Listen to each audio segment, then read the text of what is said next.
الله أكبر الله أكبر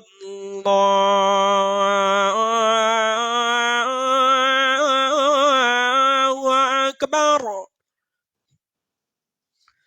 أشهد أن لا إله إلا الله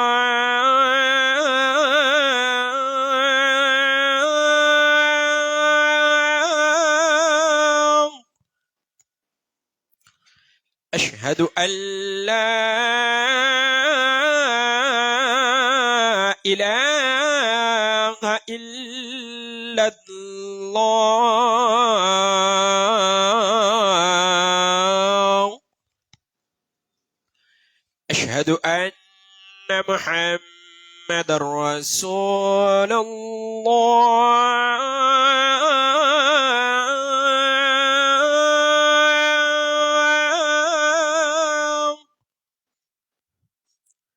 أشهد أن محمد رسول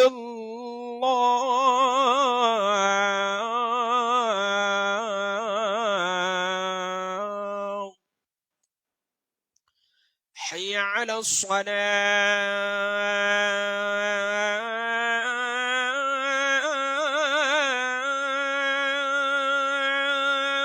الصلاة حي على الصلاة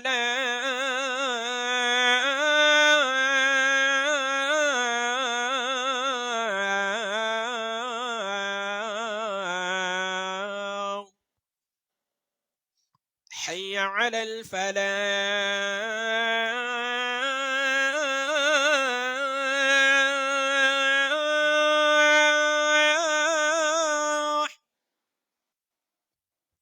حي على الفلاح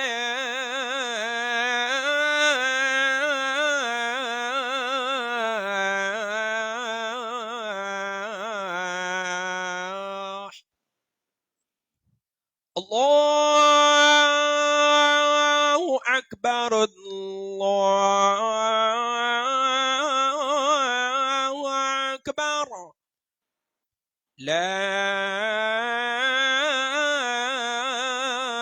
إله إلا الله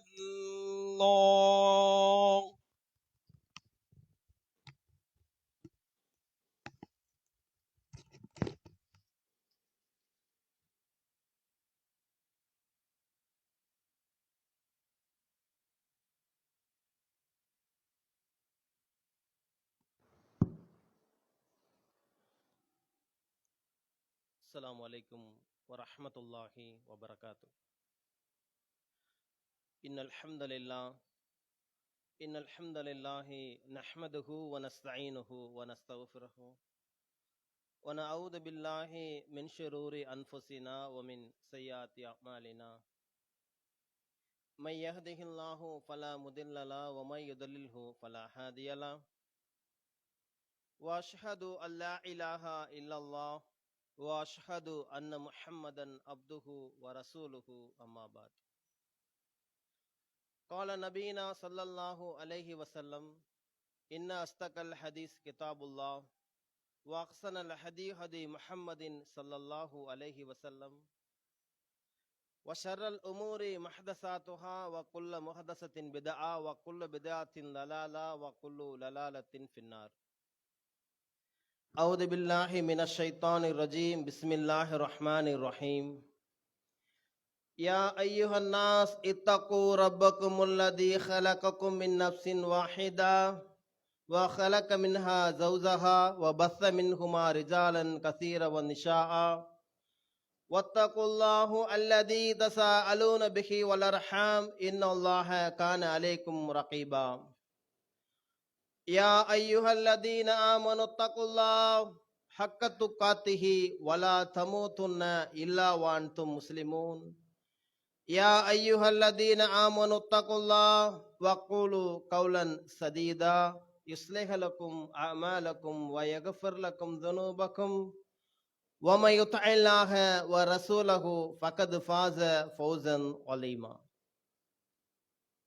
கண்ணியத்திற்குரிய எல்லாம் வல்ல அல்லாஹ் ஜல்ல ஷானஹு தஆலாவின் நல்லடியார்களே, நம்மை எல்லாம் இந்த உலகத்தில் முஸ்லீம்களாக பிறக்க வைத்து முஸ்லீம்களாக வாழச் செய்திருக்கக்கூடிய ஏக நாயன் அல்லாஹுக்கே எல்லா புகழும். அவனுடைய அன்பும் அருளும் சாந்தியும் சமாதானமும் அனைத்து இறை தூதர்களின் மீதும், நம் உயிரை விட மேலாக நேசிக்கக்கூடிய அன்னலம் பெருமகனார் ஸல்லல்லாஹு அலைஹி வஸல்லம் அவர்களின் மீதும், அவர்களுடைய சொல் செயல்களை தன்னுடைய வாழ்க்கையில் பின்பற்றி வாழ்ந்து மறைந்த உத்தம சத்திய சஹாபாக்களின் மீதும், சஹாபிய பெண்மணிகள் மீதும், நாட்களிலேயே சிறந்த நாளாக இருக்கக்கூடிய இந்த ஜும்மாவுடைய நன்னாளிலே நம்மை படைத்த ரப்புல் ஆலமீனை நாம் வணங்க வேண்டும் என்ற உயர்தரமான நோக்கத்தோடு இங்கு வந்திருக்கக்கூடிய நம் அனைவர்களின் மீதும் அல்லாஹ்வுடைய அன்பும் அருளும் சாந்தியும் சமாதானமும் என்றென்றும் நீங்காமல் நின்று நிலவட்டுமாக. கண்ணியத்திற்குரிய பெரியோர்களே, தாய்மார்களே, சகோதர சகோதரிகளே, ஜும்மா உரைக்கு செல்வதற்கு முன்பாக கூட்டம் அதிகமா இருக்கு, கொஞ்சம் முன்னாடி நெருக்கி வந்துருங்க. பின்னாடி வரக்கூடிய மக்களுக்கு எந்த ஒரு இடையூறும் இல்லாம முன்னாடி வரிசையில ஃபுல் ஆக்கிருங்க. கண்ணியத்திற்குரிய சகோதர சகோதரிகளே, இந்த வாரம் ஜுமா உரை பெற்றோர்கள் ஓர் பெரும் அருட்கொடை என்கிற தலைப்பில் சில செய்திகளை பார்க்க இருக்கின்றோம். அல்லாஹ் ரப்புல் ஆலமீன் இந்த உலகத்தை படைத்து, இந்த அண்ட சராசரங்களை படைத்து, தான் படைத்த படைப்பினங்களிலே மிகப்பெரிய உன்னதமான உயர்வான மனித குலத்தை அல்லாஹு தஆலா படைத்திருக்கின்றான். நம்மை படைத்த ரப்புல் ஆலமீன் தன்னுடைய திருமறையிலே சொல்கின்றான், வமா ஹலகத்துல் ஜின்ன வல் இன்ஸ இல்லா லியஹ்பதூன். இந்த மனிதர்களையும் ஜின்களையும் என்னை வணங்குவதற்காகவே படைத்துள்ளோம் என்று படைத்த ரப்புல் ஆலமீன் தன் திருமறையிலே சொல்லுகின்றான். எதுக்கு அல்லாஹ் நம்மளை படைச்சிருக்கான்? அவனை வணங்க வேண்டும் என்பதற்காக படைச்சிருக்கான். இந்த உலகத்தை படைத்த ரப்புல் ஆலமீன் நமக்கு இடக்கூடிய முதல் கட்டளை அவனை வணங்க வேண்டும். அதற்கு அடுத்தபடியாக அந்த தொடர்ச்சி வசனத்தை வாசிக்கும் பொழுது அல்லாஹு தஆலா சொல்றான், என்னை வணங்குங்கள், எனக்கு அடுத்தபடியாக வபில் வாலிதைஹி இஹ்சானா, உங்களது பெற்றோர்களுக்கு நீங்கள் உபகாரம் செய்யுங்கள். அல்லாஹ்வை ஃபர்ஸ்ட் வணங்கணும், அதுக்கு தான் அல்லாஹ் நம்மளை படைச்சிருக்கான். அதற்கு அடுத்தபடியாக அல்லாஹ் சொல்லக்கூடிய நமக்கு இடக்கூடிய முதல் இரண்டாவது கட்டளை அவனுக்கு அடுத்தபடியாக பெற்றோர்களை அரவணைக்கும். இன்றைக்கு பெற்றோர்களை அரவணைப்பதில் நாம் எப்படி இருக்கின்றோம்? நம்முடைய சமுதாயத்துடைய நிலை எப்படி இருக்கின்றது? தள்ளாத வயதை அடைந்தார்கள் என்று சொன்னால் அவர்களெல்லாம் நமக்கு மிகப்பெரிய ஒரு பாரமாக சமுதாயம் கருதி கொண்டு இருக்கிறது. தள்ளாத வயதை அடைந்தார்கள் என்று சொன்னால் இவர்களெல்லாம் நமக்கு மிகப்பெரிய ஒரு சுமையாக இருக்கின்றார்கள் என்று சமுதாயம் நாம் பெற்றெடுத்த பெற்றோர்களை விரட்டுகிறது. உதாரணத்துக்கு, கடந்த வருடத்துல கோவை மாவட்டம், அந்த மாவட்டத்துல ஒரு மகன், ஒரு 65 வயது இருக்கும் அந்த மகனுக்கு, தன்னுடைய தாயை தன்னுடைய வாகனத்துல அமர்த்தி இங்க வாமா அப்படின்னு சொல்லிட்டு கூட்டிட்டு போறான். தன்னுடைய வாகனத்துல கூட்டிட்டு போய் ஒரு இடத்துல விட்டுட்டு வந்துடுறான். ஒரு இடம், இந்த இடத்துல உட்காந்துருமா, நான் வந்துடுறேன் அப்படின்னு சொல்லிட்டு வந்துட்டான் அந்த மகன். அந்த தாய் பார்க்கறாங்க, 1 மணி நேரம் ஆச்சு தன்னுடைய மகன் வரல, 2 மணி நேரம் ஆச்சு அந்த மகன் வரல, ஒரு பொழுதே ஆயிருச்சு அந்த மகன் வரல. அந்த தாய் என்ன நினைச்சிட்டு இருந்தாங்க தெரியுமா? என் மகன் என்னை இங்கதான் உட்கார சொன்னான், என் மகன் என்னை தொழாக கூடாது, என் மகனுக்கு நான் சிரமம் கொடுக்க கூடாது அப்படின்னுட்டு அந்த தாய் அந்த இடத்துல ஒரு பொழுதே உட்கார்ந்து இருந்தாங்க. அந்த மகன் விட்டுட்டு வந்த இடம் எந்த இடம் தெரியுமா? சுடுகாட்டுல விட்டுட்டு வந்திருக்கான். சுடுகாட்டுல இங்க உட்காருமான்னு விட்டுட்டு வந்திருக்கான். அந்த தாய் ஒரு பொழுதே அடைந்தவுடன் பசியால துடிச்சு துடிச்சு இறந்துட்டாங்க. அந்த இடத்துல அந்த ஊராருக்கெல்லாம் தகவல் சொல்லப்படுது, காவல்துறை எல்லாம் வந்துட்டாங்க.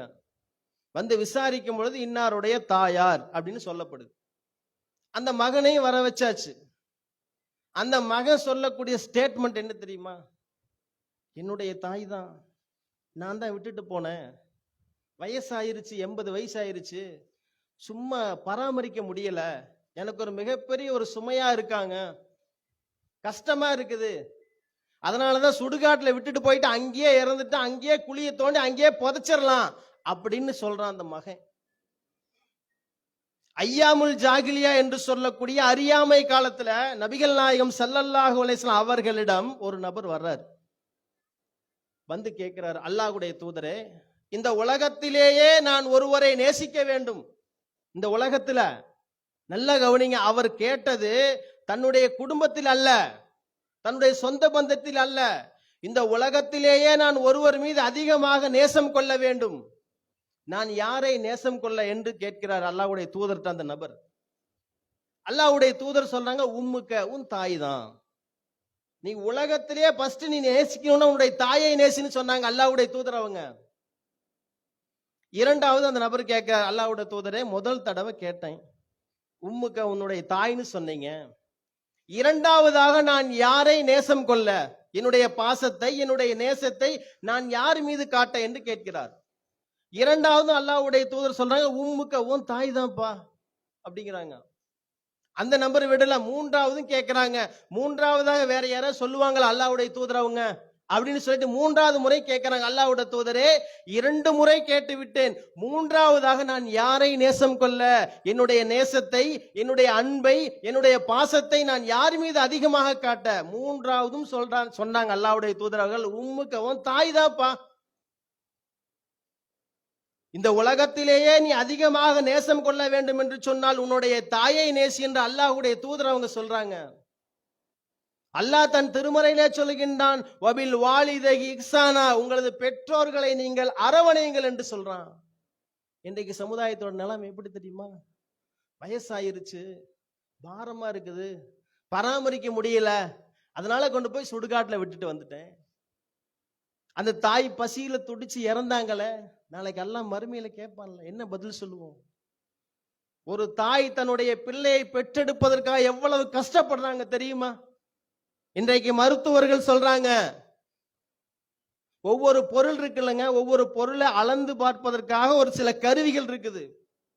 மனுஷனுடைய உடல் இருக்குல்லங்க, இந்த உடல்ல ஒரு அடி விழுகுதுன்னு வைங்க, உதாரணத்துக்கு ஒரு கட்டை எடுத்து வேகமா அடிக்கிறோம், அந்த இடம் அடி விழுந்த இடத்துல ஒரு கருவி இருக்குது, மருத்துவர்கள் கண்டுபிடிச்சிருக்காங்க, டால்னு சொல்லக்கூடிய ஒரு கருவி.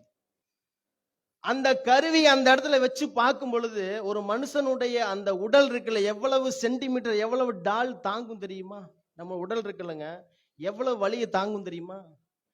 40 டால் 45 டால் தான், அதுக்கு மேல தாங்காது, அதுக்கு மேல வேகமா அடிச்சா மூத்தா போயிடுறாங்க. ஆனால் ஒரு பெண் இருக்காங்கல்ல, நம்மை பெற்றெடுத்த தியாகத்தின் ஊற்று தியாக சீலர்கள், நம்மை பெற்றெடுத்த தாய்மார்கள், நம்மை பெற்றெடுக்கும் பொழுது வலிகளுடைய அளவு எவ்வளவு தெரியுமா? இன்னைக்கு மருத்துவர்கள் சொல்றாங்க 40 டால் இல்ல, கிட்டத்தட்ட 50 சென்டிமீட்டரை கடந்து விடுகிறார்கள். ஒரு சில தாய்மார்கள் தன்னுடைய அந்த வலியை பொறுக்க முடியாமல், தன்னுடைய அந்த வலியை ஏற்றுக்கொள்வதற்கு உடல் ஏற்றுக்கொள்ள முடியாமல் இறந்து விடுகிறார்கள். மரணத்துடைய வாசலை தொட்டு வருவதற்கு சமம்னு சொல்லி இன்னைக்கு மருத்துவர்கள் சொல்றாங்க. அந்த வலி அவ்வளவு கஷ்டப்பட்டு நம்மை பெற்றெடுத்த அந்த தியாக சீலரை இன்றைக்கு சமுதாயம் சுடுகாட்டுல விட்டுட்டு வருது. பெத்தவங்களோட நிலைமை எப்படி ஆயிடுச்சு பாத்தீங்களா? இது மட்டும் கிடையாது, தாய் எந்த அளவுக்கு நடத்துத சமுதாயம், தந்தை எப்படி நடத்துது தெரியுமா? திருநெல்வேலி மாவட்டம் பொட்டல்புதூர்ல அன்றைய நாளிதழில் வந்த செய்தி, அந்த பொட்டல்புதூர் பகுதியில ஒரு வயசான முதியவர் கடைக்கடையா போய் யாசகம் கேட்டுட்டு வர்றாரு. ஏதாவது சாப்பாட்டு கொடுங்க, பிச்சை எடுக்கிறாருன்னு வைங்களேன், டீசெண்டா சொல்ற யாசகம் கேட்டுட்டு வர்றாரு. வரும்பொழுது அந்த முதியவரை அமர வச்சு நம்முடைய இஸ்லாமிய சொந்தங்கள் உட்கார வச்சு அவங்களுக்கு உணவு வாங்கி கொடுக்கறாங்க, அவங்கள உபசரிக்கிறாங்க. அந்த முதியவர்கிட்ட கேட்கிறாங்க, முதியவரே, நீங்க ரொம்ப ரொம்ப இதா இருக்கீங்க, உங்களோட ஆடையெல்லாம் கிழிஞ்சிருக்குது, நீங்க சாப்பிட்டே பல நாள் ஆயிடுச்சாட்டு இருக்கு, ரொம்ப கஷ்டமா இருக்கிறீங்க, உங்களுக்கு உண்டான உதவிகளை நம்ம செஞ்சிட்டோம், உங்க வீடு எங்க இருக்குன்னு சொல்லுங்க, நாங்க கொண்டு வந்து அங்க விட்டுட்டு வந்துடுறோம்னு சொல்லி நம்முடைய இஸ்லாமிய சொந்தங்கள் கேட்கிறாங்க. அந்த முதியவர் சொல்றாங்க, 3-4 மாதங்களுக்கு முன்பாக நானும் ஒரு மிகப்பெரிய ஒரு கோடீஸ்வரன் தான்ப்பா. 4 மாதத்துக்கு முன்பாக நான் மிகப்பெரிய கோடீஸ்வரனாக இந்த பகுதியில வசிச்சேன். எனக்கு என்னுடைய மனைவி இறந்துட்டாங்க. மனைவி இறந்து 15 வருஷமாச்சு. மறு திருமணம் கூட முடிக்கல. எனக்கு 3 ஆண் மக்கள் உள்ளார்கள். என்னுடைய வாழ்க்கை முழுவதையும் என்னுடைய மகனுக்காக, என்னுடைய மக்களுக்காகவே நான் தியாகத்தில் கழித்தேன். 4 மாதத்திற்கு முன்பாக அந்த முதியவர் சொல்லக்கூடிய ஸ்டேட்மெண்ட்டுங்க. மகன் 3 பேரும் சேர்ந்து சொல்றாங்க, அத்தா அம்மாவும் இறந்துட்டாங்க, நீங்க ஒண்டிக்கட்டையா தான் இருக்கிறீங்க, உங்களுக்குன்னு உங்க பேர்ல இருக்கக்கூடிய சில நிலங்கள்லாம் இருக்கும்ல, அந்த நிலங்கள்லாம் எங்க பேருக்கு மாத்தி கொடுத்துருங்க, உங்களுக்கு பின்னாடி நாங்க அதை வச்சு பொழைச்சுக்கிறோம் அப்படின்னு சொல்லி மகன் சொல்றாங்க. அப்ப அந்த தந்தை சொல்றாரு, நான் பாடுபட்டதே உங்களுக்கு தான்ப்பா, எனக்கா நான் பாடுபட்டேன்? என்னுடைய மக்கள் உங்களுக்காகத்தானே பாடுபட்டேன். அந்த நிலங்கள்லாம் உங்க பேர்லயே மாத்தி தரேன்னு சொல்லிட்டு ஒரு 4 மாதங்களுக்கு முன்பாக என்னுடைய மகன்களுக்கு அந்த சில பல ஏக்கராக்களை மகன் பேர்ல மாத்திட்டாங்க. ரெஜிஸ்ட்ரேஷன் முடிஞ்சிருச்சுங்க. அந்த முதியவர் வீட்டுக்கு வர்றாரு, மகனுடைய வீட்டுக்கு வர்றாரு. வர்றதுக்கு முன்னாடி அந்த மகனுக்கு 3 பேரும் ஒற்றுமையா இருப்பாங்கல்ல, எதுல இருக்காங்கன்னு பாருங்களேன். 3 பேரும் தன்னுடைய அந்த மனைவிகள்கிட்ட, மருமகள்கிட்ட 3 பேரும் அவருக்கு உண்டான அந்த பெட்டி, படுக்க, பாய், தலை, அவரோட ட்ரெஸ் எல்லாம் தூக்கி வெளியே போட்டுரு, எங்கேயே போகட்டும் எடுத்து போட்டாங்க. அந்த முதியவர் வீட்டுக்கு வர்றாரு. வந்த உடனே 3 மகன்களும் தன்னுடைய அந்த அந்த பாய் தலைகானெல்லாம் கையில கொடுத்துட்டு, முதியவரே இங்க உங்களுக்கு வேலை இல்லை, நீங்க போயிட்டு வாங்க எப்படின்னு சொல்லிட்டாங்க என்ன. அதனால சொல்லுவோம், நபிகள் நாயகம் ஸல்லல்லாஹு அலைஹி வஸல்லம் அவர்களுடைய காலத்துல ஒரு நபர் தன்னுடைய தந்தையை அழைச்சிட்டு வர்றாரு. அல்லாஹ்வோட தூதர்கிட்ட வர்றாங்க. வந்து அந்த மகன் சொல்றாங்க, அல்லாஹ்வோட தூதரே, என்னுடைய தந்தைக்கு நீங்கள் அறிவுரை சொல்லுங்கள். என்ன அறிவுரை? என்னிடம் எப்ப பார்த்தாலும் பொருளாதாரத்தை தா என்று கேட்கிறார், என்னை நச்சரிக்கிறார், என்னுடைய தந்தைக்கு நீங்க அறிவுரை சொல்லுங்கள்னு கூட்டிட்டு வர்றார் தந்தைய. அல்லாஹ்வோட தூதர் 2 பேரும் வந்துட்டாங்க. என்னப்பா உன் பிரச்சனை? உன் தந்தைக்கு அறிவுரை சொல்ல, அவ்வளவுதானே? உங்களோட பொருளாதாரம் கேட்டு உன்னை நச்சரிக்கிறார்ல. இப்ப நான் சொல்றேன், உன்னுடைய பொருளாதாரம் மட்டுமல்ல, நீயே உன்னுடைய தந்தைக்கு உரித்தானவன். அப்புறம் என்ன பொருளாதாரம்? உன்னுடைய தந்தை தாத்தான்னு கேட்கிறார்ல, நீயே அவருக்கு சொந்தமானவன் சொன்னாங்க அல்லாஹ்வுடைய தூதரவங்க. இன்னைக்கு பெத்தவங்களை எப்படி நடத்துது தெரியுமா சமுதாயம்? ஒரு விலங்குகளை போன்று, ஒரு ஆடு மாடை போன்று. அவர்களுக்காக தனியா ஒரு ரூம், அவர்களுக்காக தனியா வட்டல், அவர்களுக்கு தனியா சொம்பு. இந்த ரூம்ல தான் கடக்கணும் எங்க அம்மா, இந்த ரூம்ல தான் எங்க அத்தா கடக்கணும். பெத்தவங்க நம்மளை எப்படி வளர்த்துனாங்க தெரியுமா? நம்மளை பெற்றெடுத்த அந்த தியாக சீலர்கள் நம்மை எப்படி வளர்த்தினார்கள் தெரியுமா? ஒவ்வொரு தாய்மாரும் தன்னுடைய பிள்ளைக்கு கொசு கடிச்சிடக் கூடாது, என் பிள்ளை கொசு கடிக்க கூடாதுன்னு சொல்லி தன்னுடைய தூக்கத்தை தியாகம் செஞ்சு தன்னுடைய மக்களுக்காக வாழ்ந்த அந்த தியாகத்தின் ஊற்றுக்கு இன்னைக்கு தனியா ரூம், தனியா வட்டல். தனக்காக உழைச்சிருக்க மாட்டாரு தந்தை. தன்னுடைய வாழ்நாள்ல தன்னுடைய தேவைக்காக உழைச்சிருக்க மாட்டாரு. ஒவ்வொரு தந்தையர்களும் என் மகன் நல்லா இருக்கட்டும், என் புள்ள நல்லா இருக்கட்டும் அப்படின்னு நமக்காக உழைத்தார்களே, அவர்களுக்கு இன்னைக்கு தனியா ரூம். நம்மளை எப்படி வளர்த்தனாங்க? என் புள்ள நல்லதா சாப்பிடணும், இந்த உணவு சாப்பிட்டா தான் என் பிள்ளைக்கு சேரும், இந்த உணவு சாப்பிட்டா சேராது, எவ்வளவு செலவானாலும் பரவாயில்ல, என் புள்ள நல்லா இருக்கட்டும், என் பையன் நல்லா இருக்கட்டும். நம்மளை பார்த்து பார்த்து வளர்த்திய அந்த தியாக சீலர்களை இன்றைக்கு சமுதாயம் 1 வருஷம் 2 வருஷம் அவ்வளவுதான், அப்புறம் மௌத்தா போயிரும், டிக்கெட்டு தூக்கி போடு ரூம்ல. இப்படித்தானே இருக்குது சமுதாயத்தோட நிலைமை. நம்மளை பார்த்து பார்த்து வளர்த்திய நம்மளுடைய அந்த தியாக சீலர்களை நம்ம எப்படி பார்த்து பார்த்து வளர்க்கிறோம்? 1 வருஷம் 2 வருஷம் தான். எங்க அத்தாக்கு 70 வயசாச்சு, எங்க அம்மாக்கு 70 வயசாச்சு, அந்த ரூம்ல தூக்கி போடு, 1 வருஷம் 2 வருஷம், அதுக்கப்புறம் தூக்கி கபஸ்தான்ல போட்டுடலாம். இப்படித்தாங்க இருக்குது நிலைமை. ஒரு பண்டிகை வரும், இப்ப ரமலான் வருதுன்னு வைங்களேன், இந்த நான் சொல்லக்கூடிய இந்த சம்பவம் எல்லோருடைய வாழ்க்கையில் நடந்த சம்பவம். ஒரு தந்தை தன்னுடைய மகனை, தன்னுடைய மகளை, தன்னுடைய மனைவி ஜவுளி கடைக்கு அழைச்சிட்டு போவார். இன்னொரு 4 நாள் இருக்குது பெருநாளுக்குன்னு வைங்களேன், அழைச்சிட்டு போவார். அழைச்சிட்டு போய் தன்னுடைய மக்கள்கிட்ட சொல்லுவார், மனைவிட்ட சொல்லுவார், உனக்கு என்ன ட்ரெஸ் வேணுமோ எடுத்துக்கமா. ஒவ்வொரு தந்தையர்களும் சொன்ன செய்தி. தன்னுடைய மகள்கிட்ட சொல்லுவார், தங்கம் உனக்கு என்ன ட்ரெஸ் என்ன கலர் வேணுமோ எடுத்துக்கமா, அத்தா சம்பாதிக்கிறதே உனக்கு தான் அப்படின்னு சொல்லி இருக்கிறோம். மகன்கிட்ட சொல்லுவாரு, என்னுடைய சொத்தே நீதான்ப்பா, நான் உழைக்கக்கூடிய உழைப்பே உனக்குத்தான், உனக்கு என்ன ட்ரெஸ் வேணுமோ, இப்ப என்ன ட்ரெண்டோ, உனக்கு எது வேணுமோ வாங்கிக்கோ அப்படின்னு சொல்லி தன்னுடைய மகன்கிட்ட சொல்லுவார். எல்லாத்துக்கும் எடுத்து கொடுத்துருப்பாரு. மகள் கேட்பாங்க, மகன் கூட கேட்க மாட்டாங்க. ஒரு சில இடத்துல மகள் மட்டும் கேட்பாங்க அத்தா மேல பாசத்தோட, அத்தா அம்மாக்கு எடுத்தீங்க, அண்ணாக்கு எடுத்தீங்க, எனக்கு எடுத்தீங்க, உங்களுக்கு எடுக்கலையா அப்படின்னு கேட்டா ஒவ்வொரு தந்தையர்களும் சொன்ன செய்தி, எனக்கு என்னம்மா ஒரே ஒரு பழைய கைலி இருந்தா போதும், ஒரு லுங்கி இருந்தா போதும், எனக்கு நீங்க எல்லாம் நல்லா இருக்கணும் அப்படின்னு நினைத்த இந்த தியாகத்தின் ஊற்றை இன்றைக்கு தனியா ரூம் அல்லாஹ் தன் திருமறையிலே சொல்கின்றான், வலா தன்கருமா, அவர்களை விரட்டாதீர்கள், வலா தக்குல்லகுமா உஃபின், அவர்களை சீனு கூட சொல்லாதீங்க. பெத்தவங்களை அவங்கள விரட்டக்கூடாது, வயசானா சீனு கூட சொல்லக்கூடாது. வக்குல்லகுமா கௌலன் கரீமா, அவரிடம் கண்ணியமாக பேச வேண்டும், கண்ணியமா பேசணும் பெத்தவங்கள்ட்ட. இன்னைக்கு எப்படி தெரியுமா, அத்தா வந்துச்சு, அம்மா வந்துச்சு, அத்தா அங்க கிடக்குது, அம்மா அங்க கிடக்குது, இப்படித்தானே பேசுறோம். ஒரு ஆடை எப்படி பேசுவோம், நம்ம வீட்டுல ஒரு ஆடு குர்பானிக்கு ஆடு வாங்கி வச்சிருக்கோம்னு வைங்களேன், ஒரு ஓரத்துல கட்டி இருக்கு, கத்துது, என்ன சொல்லுவோம், கத்திக்கிட்டே இருக்குது, கொஞ்சம் மசால் கட்டை தூக்கி போடு, கொஞ்சம் புல்லு கட்டை தூக்கி போடு, சாப்பிட்டு கிடக்கட்டும், அப்படித்தானே சொல்லுவோம். அதே மாதிரிதான் இன்னைக்கு பெத்தவங்களோட நிலைமை எப்படி ஆயிடுச்சுன்னு சொன்னா, வந்தா தொண்ணு பேசிக்கிட்டே இருக்காங்க, கத்திக்கிட்டே இருக்காங்க, அவங்க சாப்பாடை தூக்கி போடு, இப்படித்தானே இருக்குது. பெத்தவங்களுக்கு கொடுக்க இஸ்லாமிய மார்க்கம் கொடுத்த முக்கியத்துவத்தை போன்று வேற எந்த ஒரு மார்க்கமும் வேற எந்த ஒரு சித்தாந்தமும் கொடுக்கவில்லை. அல்லாஹ்வே சொல்றான், எனக்கு அடுத்தபடியாக உங்களது பெற்றோர்களை அரவணைங்கன்னு சொல்றான். எந்த அளவுக்கு ஆயிப்போச்சு, சுடுகாட்டுல கொண்டு போய் விட்டுட்டு வர்றாங்க, கொண்டு போய் சொத்துக்காக தன்னுடைய தந்தையை தூக்கி எறிகிறாங்க.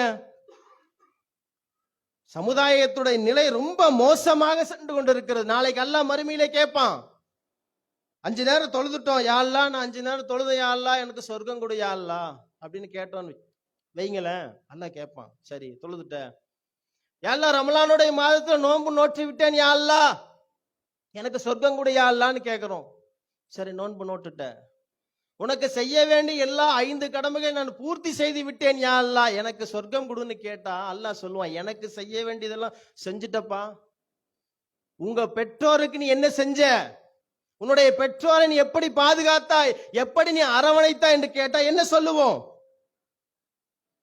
அல்லாஹ்வுடைய தூதர் காலத்துல ஒரு நபர் ஓடோடி வர, அல்லாஹ்வுடைய தூதரே நான் போர்க்களத்துக்கு கலந்து கொள்கிறேன், நான் போர்க்களத்துக்கு வர அல்லாஹ்வுடைய தூதரே, என்னுடைய உயிரை அல்லாஹ்வுடைய பாதையில் தியாகம் செய்கிறேன், அர்ப்பணம் செய்கிறேன், என்னை போருக்கு அழைத்து செல்லுங்கள் என்று ஒரு நபர் கேட்கிறார். அல்லாஹ்வுடைய தூதர் சொல்றாங்க, போருக்கு வரையா, சரி வாப்பா அப்படின்னு கூட்டிட்டு போகல. என்ன சொன்னாங்க தெரியுமா, உனக்கு தாய் தந்தை இருவர் இருக்கிறார்களா, இருவரில் ஒருவர் இருக்கிறார்களான்னு கேட்கிறாங்க. அந்த நபர் சொல்றாங்க, இருக்கிறாங்க அல்லாஹ்வுடைய தூதரே, நீ போருக்கு வர வேண்டாம், நீ போருக்கு வந்து அல்லாஹ்வுடைய பாதையிலே உன்னுடைய உயிரை தியாகம் செய்ய வேண்டாம், மாறாக உன்னுடைய தாய் தந்தை நீ அரவணை, அது போதும்னு சொன்னாங்க அல்லாஹ்வுடைய தூதர். இன்னைக்கு எந்த அளவுக்கு ஆயிருச்சு நிலைமை. ஒரு சஹாபி வந்து கேட்க, அல்லாஹ்வுடைய தூதரே, அல்லாஹ்வுக்கு மிகவும் பிடிச்சமான செயல், சஹாபாக்கள் எப்படி வாழ்ந்திருக்காங்க பாத்தீங்களா, தன்னுடைய வாழ்க்கைய அல்லாஹ்வுக்கு எது பிடிக்கும், அல்லாஹ்வுடைய தூதர் எப்படி சொன்னாங்க, அல்லாஹ்வுடைய தூதருக்கு என்ன பிடிக்கும், இஸ்லாம் என்ன சொல்லுது, செதுக்கி செதுக்கி வாழ்ந்திருக்காங்க தன்னுடைய வாழ்க்கையை. சஹாபி வந்து கேட்கிறாங்க, அல்லாஹ்வுடைய தூதரே, அல்லாஹ்வுக்கு மிகவும் பிடிச்சமான செயல்கள் இருக்கும்ல, அந்த மாதிரி செயல்கள் இருந்தா சொல்லுங்க, அந்த செயல்களை நான் செய்து மறுமையிலே வெற்றி அடைந்து கொள்கிறேன் என்று சஹாபி வந்து கேட்கிறாங்க. கேட்கும்போது அல்லாஹ்வுடைய தூதர் சொல்றாங்க, அஸ்ஸலாத்து வத்திஹா, தொழுகை அதனுடைய நேரத்தில் தொழு. அல்லாஹ் அதை விரும்புறான். அல்லாஹ்வுக்கு பிடிச்சமான காரியம். அல்லாஹ்வுக்கு பிடிச்ச காரியம் இருக்குல்லங்க, ஃபர்ஸ்ட் காரியம் தொழுகை. வக்து வந்தவுடன் தொழுகணும். அதை அல்லாஹ் விரும்புறான். இரண்டாவதாக என்ன இருக்குது அல்லாஹ்வுடைய தூதரன்னு கேட்கிறாங்க. பிர்ருல் வாலிதைஹி, பெற்றோர்களை அரவணைத்தல்னு சொல்றாங்க. பெற்றோர்கள் அரவணைக்கணும் இல்ல, அது அல்லாஹ்வுக்கு பிடிக்கும். மூன்றாவதாக அந்த சஹாபி கேட்கிறாங்க. மூன்றாவதாக கேட்கும் பொழுது அல்லாஹ்வுடைய தூதர் சொல்றாங்க, அல்லாஹ்வுடைய பாதையில் தன்னுடைய உயிரை தியாகம் செய்வது. அல்லாஹ்வுக்கு பிடிச்சமான காரியங்கள். இன்னைக்கு நம்ம எப்படி இருக்கிறோம்? நம்முடைய பெற்றோர்கள் எப்படி பார்க்கிறோம்? அல்லாஹ்வுடைய தூதர் ஒரு கணம் மிம்பர் படி ஏறும் பொழுது அல்லாஹ்வுடைய தூதர் சொல்றாங்க, அவன் நாசமடைந்து விட்டான், அவன் நாசமடைந்து விட்டான், அவன் நாசமடைந்து விட்டான்னு சொல்றாங்க. சஹாபாக்களுக்கு எல்லாம் மிகப்பெரிய அதிர்ச்சி. அல்லாஹ்வுடைய தூதரே, உங்களது நாவுகளால் நாசத்தை சம்பாதித்தவன் யார் சொல்லுங்கள் அல்லாஹ்வுடைய தூதரேன்னு கேட்கிறாங்க. அல்லாஹ்வுடைய தூதர் சொல்றாங்க, யார் ஒருவருக்கு தள்ளாத வயதில் தாய் தந்தைகளை பெற்றிருந்தும் அவர்களுக்கு பணிவிடை செய்வதன் மூலம் அவன் சொர்க்கம் செல்லவில்லையோ அவன் நாசமடைந்து விட்டான்னு சொல்றாங்க. நமக்கு பெத்தவங்களா இருக்காங்க இல்லைங்க, மிகப்பெரிய அருட்கொடை நமக்கு அல்லாஹ் அருளா கொடுத்திருக்கான். அந்த அருட்கொடைகள் நல்ல முறையில் நாம் பேணி பாதுகாக்கணும். இது வரைக்கும் எப்படியோ இருந்துட்டங்க, மனிதன் அடிப்படையில கவனக்குறைவா வாழ்ந்துட்டோம். இந்த ஜும்மா முடிச்ச உடனே தாயிட்ட போய் பேசுங்க. நம்மளை பெத்து எடுத்தவங்க அவங்க இல்லாம நம்ம இந்த உலகத்துக்கு வரல. நமக்காக உழைத்த தந்தை அவங்க இல்லாம நம்ம இந்த உலகத்துல வளரல. ஜும்மா முடிச்ச உடனே தன்னோட தாயிட்ட போய் பக்கத்துல உட்கார்ந்து பேசி ஒரு கவலை உணவை ஊட்டுங்களேன். அதுல இருக்கிற சந்தோஷம் இருக்குல்லங்க, அந்த சந்தோஷத்துக்காக அல்லாஹ் நம்மளை இன்னும் மென்மேலும் நன்மை வாரி வழங்குவான். பெத்தவங்கள்ட்ட இன்னைக்கு பேசுறதுக்கு நேரம் இல்ல, பெத்தவங்களை கண்டுக்க மாட்டேங்கிறோம். ஜும்மா முடிச்ச உடனே போய் பேசுங்க. நம்ம வேலை செய்யறோம், நம்ம ஒரு இடத்துல இருக்கோம்னு வைங்களேன், அடுத்த மாசம் ரமலான் வருது, திடீர்னு இந்த மாசம் நம்ம ஓனர் ஒரு 10,000 ரூபாய் கையில கொடுத்துட்டாரு. அடுத்த மாசம் ரமலான் வருதுங்க பாய், இதை செலவுக்கு வச்சுக்கங்க அப்படின்னு சொல்லிட்டாருன்னு வைங்களேன், எவ்வளவு சந்தோஷப்படுவோம். எங்க ஓனர் மாதிரி உலகத்துல யாருமே கிடையாது. கிட்டத்தட்ட பாக்குற நபர்கிட்ட சொல்லுவோம் இல்ல, அப்படி வந்தவங்களா பெத்தவங்க. தன்னுடைய உயிரை அர்ப்பணம் செய்து வந்தவர்கள், தன்னுடைய உயிரை தன்னுடைய பிள்ளைக்காக மரணத்துடைய வாசலை தொட்டு வந்தவர்கள் பெத்தவர்கள். தனக்காக ஒரு நாளும் கூட உழைச்சிருக்க மாட்டாருங்க. ஒவ்வொரு தந்தையும் என் புள்ள நல்லா இருக்கணும், என் பையன் நல்லா இருக்கணும், என் மனைவி நல்லா இருக்கணும், நல்லா இருக்கணும், இப்படியே வாழ்ந்தவர்கள். ஒரு 10,000 ரூபாய் ஒரு ஓனர் கொடுத்துட்டா நம்ம புகழ் பாடுறோம். எங்க அம்மா மாதிரி உலகத்துல யாருமே இல்ல, எங்க அம்மா என்னை பெற்றெடுக்கும் பொழுது ரொம்ப சிரமப்பட்டுட்டாங்க, எங்க அம்மா தான் உலகத்திலே பெஸ்ட் அப்படின்னு சொல்லியிருக்கிறோமா? எனக்காக உழைத்த என்னுடைய தந்தை, ஒவ்வொரு தந்தையோட அந்த கையை பாருங்களேன். சில தந்தையருக்கு கை ரேகையே அழிஞ்சிருக்கும். தனக்காக உழைக்காம மக்களுக்காக உழைச்சாரு இல்ல, அவரை அமர வச்சு ஒரு கவலை உணவு ஊட்டி பாருங்களேன், எவ்வளவு சந்தோஷம். இப்ப நம்முடைய வாழ்க்கையில் என்ன மாற்றம் வரணும்? சும்மா தொழுதுட்டோம், நோன்பு நோட்டுட்டோம், மிகப்பெரிய பொருளாதாரத்தை வச்சு ஹஜ்ஜே செஞ்சுட்டோம், அல்லாஹ் சொர்க்கம் கொடுக்க மாட்டான். பெத்தவங்களை அரவணைக்கணும், பெத்தவங்க நல்ல முறையில பேணி பாதுகாக்கணும். அல்லாஹ்வுடைய தூதர் சொல்றாங்க, குல்லுக்கும் ராஇன் வ குல்லுக்கும் மஸ்ஊல் அன் ரய்யித்திஹி, நீங்கள் ஒவ்வொருவரும் பொறுப்பாளிகள். நம்ம எல்லாரும் பொறுப்பாளிகள். நாளைக்கு அல்லாஹ் மறுமையில கேட்பான், என்ன சொல்லுவோம்? அப்ப நமக்கு வழங்கப்பட்ட அருட்கொடைகள், நம்முடைய பொக்கிஷங்களை நல்ல முறையிலே பேணி பாதுகாத்து நாளை மறுமையிலே சுவன பூஞ்சோலை நம்முடைய பெற்றோர்களோடு இருக்கக்கூடிய வாய்ப்பை வல்ல ரஹ்மான் நம் அனைவர்களுக்கும் தந்தருள் புரிவானாக. வாஹிர் தவானா அல்ஹம்துலில்லாஹி ரப்பில் ஆலமீன். அஸ்ஸலாமு அலைக்கும் வரஹ்மத்துல்லாஹி வபரகாத்துஹு.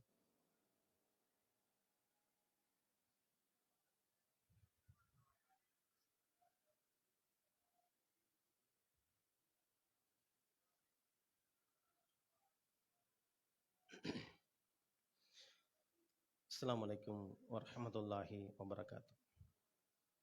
அல்லாஹும்ம ஸல்லி அலா முஹம்மதின் வ அலா ஆலி முஹம்மதின் கமா ஸல்லைத அலா இப்ராஹீம வ அலா ஆலி இப்ராஹீம இன்னக ஹமீதுன் மஜீத். அல்லாஹும்ம பாரிக் அலா முஹம்மதின் வ அலா ஆலி முஹம்மதின் கமா பாரக்த அலா இப்ராஹீம வ அலா ஆலி இப்ராஹீம இன்னக ஹமீதுன் மஜீத். கண்ணியத்திற்குரிய சகோதர சகோதரிகளே, இரண்டாம் முறையில் மிக முக்கியமாக சொல்ல வேண்டிய செய்தி, இன்றைக்கு செல்போனுக்கு அடிக்ட் ஆகாத நபர்கள் யாரும் கிடையாது என்கிற அளவுக்கு தன்னுடைய நேரத்தை செல்போனிலேயே கழித்து கொண்டிருக்கிறோம். அத்தியாவசியமாக தொழில் செய்ய வேண்டும் என்பதற்காக தன்னுடைய அந்த செல்போனை வைக்கலாம், தவறு கிடையாது. அதே போல அதுல திருமுறை குரான் இருக்குது, என்னுடைய செல்போன்ல திருமுறை குரான் இருக்குது, ஹதீஸ் புகாரி இருக்குது, முஸ்லீம் கிதாப் இருக்குன்னு சொன்னா அதை படிக்கலாம், அது தவறு கிடையாது. ஆனால் வீணான காரியத்தை ஈடுபட்டு நம்மை நரகத்துக்கு அழைத்து செல்லக்கூடிய வேலையை சைத்தான் செய்து கொண்டு இருக்கிறான். உதாரணத்துக்கு சமீபத்துல திருநெல்வேலியில ஒரு சகோதரர், அவர் வேலை விஷயமா நாகர்கோவில்ல தங்கி வேலை செய்யக்கூடிய ஃப்ரெண்டு கூட சேர்ந்து ஒரு 4-5 பேர் சேர்ந்து பெயிண்டிங் வேலைக்கு போறார். பெயிண்டிங் வேலைக்கு போய் அங்க பேச்சுலர்ஸ் தானே, ஃபுல்லா ஆண்கள் 4 பேர் சேர்ந்து வேலை செஞ்சுட்டு போயிட்டு இருக்கு. அதுல ஒரு நபர் சதீஷ் என்று சொல்லக்கூடிய பிற மத சகோதரர் என்ன செய்யறாரு, ஃப்ரெண்டு கூட சேர்ந்து நைட்டு வேலையில முடிச்சுட்டு வீட்டுக்கு வந்துட்டார். ரூமுக்கு வந்த உடனே 4 பேருக்கு தனித்தனி ரூமு. ஒரு ரூம்ல என்னன்னா, சதீஷ் அவர் என்ன பண்றாருன்னா செல்போன் அதிகமா பார்த்து பகல் நேரத்துல போதையை மது அருந்தி விட்டு நைட் நேரத்துல அதிகமா செல்போன் பார்த்து அப்படி தூங்கிட்டார். அந்த செல்போனை என்ன பண்ணிட்டாருன்னா தலையணைக்கு அடியில வச்சுட்டார். தலையணைக்கு அடியில் அப்படியே செல்போனை பார்த்துட்டே வச்சுட்டார். நெட்டும் ஆன்ல இருக்கு. காலையில பார்த்தா தன்னுடைய நண்பர்கள்லாம் வந்து கதவை தட்டுறாங்க, திறக்க மாட்டேங்கிறார்.